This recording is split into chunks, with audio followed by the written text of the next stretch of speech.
স্ত্রী মাসে 1,40,000 টাকা আয় করে, তা সত্ত্বেও ডিভোর্সের খোরপোশ হিসেবে স্বামীকে মাসে 1,35,000 টাকা দিতে বলল আদালত।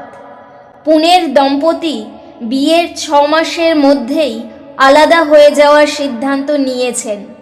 তাদের মধ্যে পারস্পরিক বোঝাপড়ার অভাব দেখা দিয়েছিল। স্বামী ও স্ত্রী দুজনেই মোটা মাইনের চাকরিজীবী।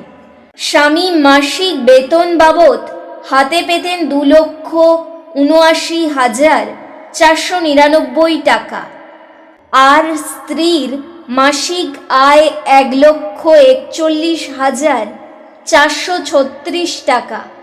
তরুণী আদালতে জানান, বিবাহিত থাকার সময় যে ধরনের জীবনযাপন করতেন, বিবাহ বিচ্ছেদের পরও তা বজায় রাখার অধিকার রয়েছে তার।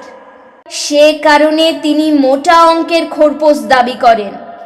নিজের যথেষ্ট আয় থাকা সত্ত্বেও এই মর্মেই তিনি আদালতের কাছে যুক্তি দেখিয়েছিলেন।